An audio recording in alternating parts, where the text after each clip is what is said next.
N'hésitez pas à liker la vidéo si elle vous plaît et si vous êtes nouveau sur la chaîne, n'oubliez pas de vous abonner et d'activer la notification pour ne rater aucune de nos prochaines vidéos. On commence. Il existe dans le monde des milliers d'hôtels luxueux qui offrent des services hors pair, des vues panoramiques ou encore une gastronomie d'exception. Généralement, ces hôtels sont très cotés et ne sont fréquentés que par une infime partie de la population mondiale. Souvent, il s'agit de la classe la plus aisée du monde.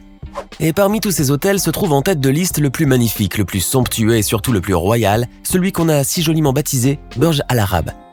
Du haut de ses 321 mètres, exhalant l'opulence à des milliers de kilomètres, cet hôtel est incontestablement le plus fastueux du globe. Installez-vous confortablement, aujourd'hui nous plongeons au cœur de l'hôtel le plus incroyable que vos yeux n'aient jamais vu. Fièrement dressé au milieu de l'eau, le plus luxueux hôtel du monde règne sur la côte sud du golfe Persique à Dubaï comme maître de tous les bâtiments d'Arabie, comme son nom l'indique. Le Burj Al Arab, ou Tour d'Arabie, est bâti sur une île artificielle à 300 mètres de la plage de Jumeirah, à Dubaï. C'est l'un des hôtels les plus hauts du monde, mais aussi l'un des plus chers. Cette magnifique voile géante est devenue l'un des symboles les plus connus de l'architecture planétaire et le plus représentatif du skyline de Dubaï. Et derrière cette merveille se cache toute une histoire, la voici. Un projet fou et gonflé.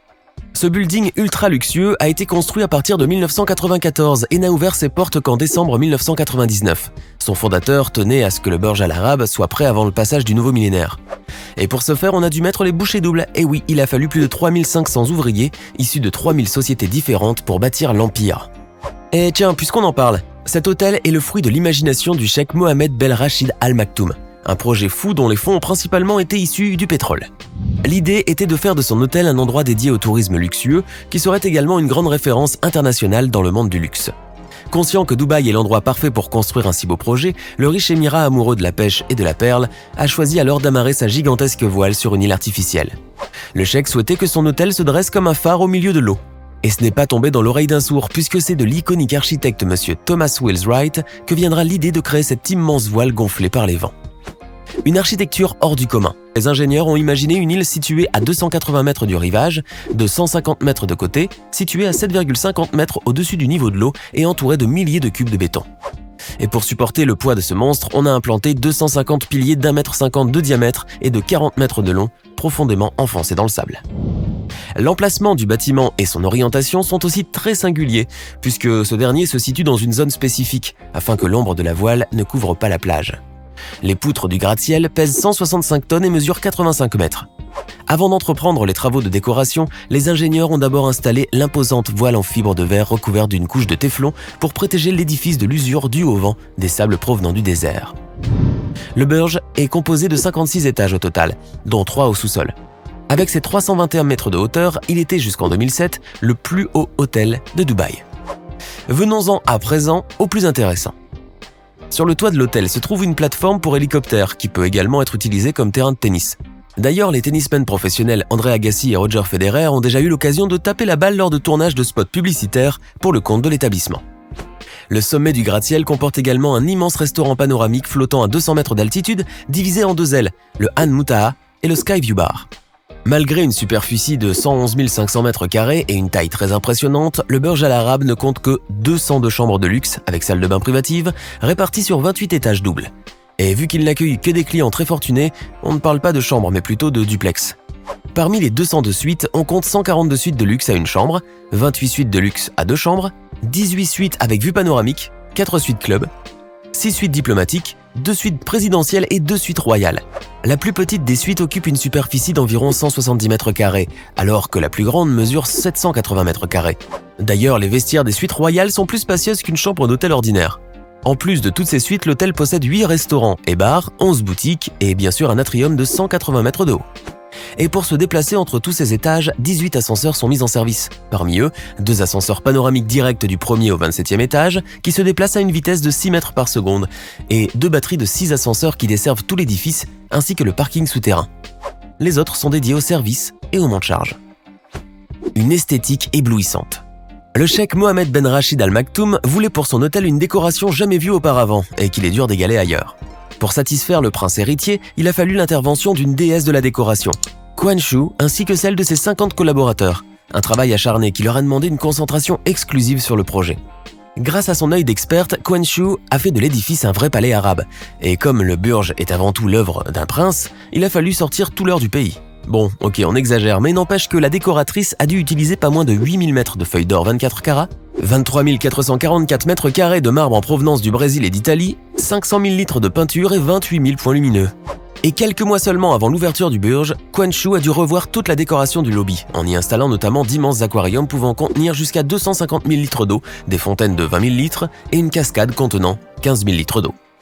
Le Burj Al Arab était autrefois le plus grand hôtel de la Terre, et même si aujourd'hui il a été surpassé par plusieurs autres buildings à Dubaï, il est le seul à compter 7 étoiles dans le monde. Et s'il possède un classement hors série, c'est parce que ses portes ouvrent sur un monde fait entièrement de luxe et de prestige. Le luxe comme vous ne l'avez jamais vu. Le projet du Burj Al Arab a coûté près d'1 milliard d'euros et une inauguration spectaculaire. Une fête mondaine en fanfare qui a réuni l'élite des clients les plus riches du globe. Vous vous doutez bien que si on a misé autant d'argent pour un tel projet, c'est pour offrir en retour un luxe incomparable. Attention, préparez-vous à halluciner. Pour commencer, l'hôtel propose un transfert par hélicoptère, un voyage exceptionnel qui fait découvrir au passage des vues uniques et époustouflantes sur la skyline de Dubaï, le Palm Jumeirah, le World Island Development, Deira, la vieille région de Dubaï ainsi que d'autres régions du pays. Et si vous avez le tournis et que vous ne supportez pas la hauteur, pas de panique, Burj Al Arab a pensé à tout. Pour transporter des clients ultra fortunés, il faut un parc automobile à la hauteur. L'hôtel propose donc l'une des plus grandes flottes automobiles du monde de Rolls-Royce. Burj Al Arab, c'est aussi être le premier en matière d'hospitalité. Le service Marhaba Welcome offre à la réception de ses invités de l'eau de rose, des lingettes rafraîchissantes et bien sûr, l'incontournable café arabe. Pour garantir une expérience parfaite dès l'arrivée à l'hôtel, le service check-in se fait dans une réception dédiée pour chaque étage, intimité garantie. Pour vos questions et différents besoins, des majordomes sont mis à votre entière disposition sur une plage horaire de 24 heures sur 24 et 7 jours sur 7.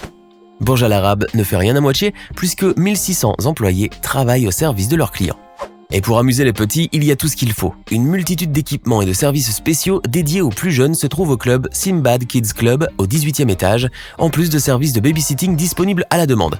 Si ce n'est pas du luxe, ça. Passons à présent à l'essentiel, le bien-être.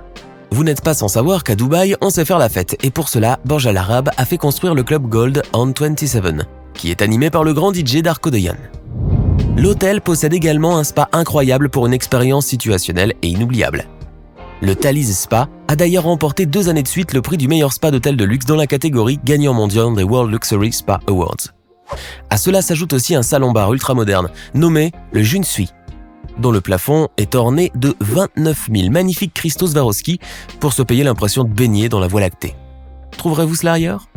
Bien sûr, un hôtel est jugé principalement par sa gastronomie, mais surtout par sa piscine. Là, on va plutôt parler des piscines, puisque le Burj en possède plusieurs. Ne faites pas l'étonner, la meilleure mesure 828 mètres carrés et est entourée de bungalows très luxueux pour les petites siestes de l'après-midi, en cas de grosse fatigue. Dernière exclusivité pour ses clients, l'hôtel a fait récemment construire le Burj Al Arab Terrace, un immense projet de 10 000 mètres carrés entièrement dédié aux loisirs. Un chantier qui a d'abord été développé en Finlande par les experts en construction navale Anmares et transporté par bateau à Dubaï en 8 parties. L'espace propose entre autres le Scape Restaurant and Bar, 2 piscines et une plage artificielle. Rien n'est trop beau pour ses clients. Ce projet en annexe a été en quelque sorte une façon de défier l'impossible et de pousser encore plus les limites de la construction.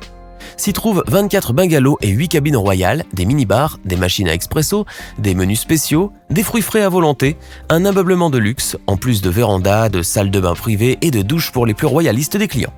Bref, qu'on ne me dise pas lui que l'argent ne fait pas le bonheur. Et attention, on vous a réservé le meilleur pour la fin.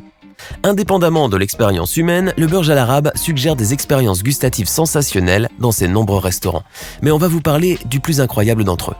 Fidèle à son nom, le Al Muntaha, qui veut dire l'ultime en arabe, plane au 27e étage de l'édifice, soit à 200 mètres au-dessus de la mer. On y déguste des mets uniques, une gastronomie très raffinée et éclectique, tout en profitant d'une vue imprenable sur le golfe Persique. Bien sûr, tout cela a un prix. Si le Burj Al Arab s'est fixé pour objectif d'accueillir la clientèle la plus fortunée du globe, elle a aussi fixé des prix hallucinants. L'hôtel est non seulement le plus luxueux du monde, mais aussi le plus onéreux, cela va de soi.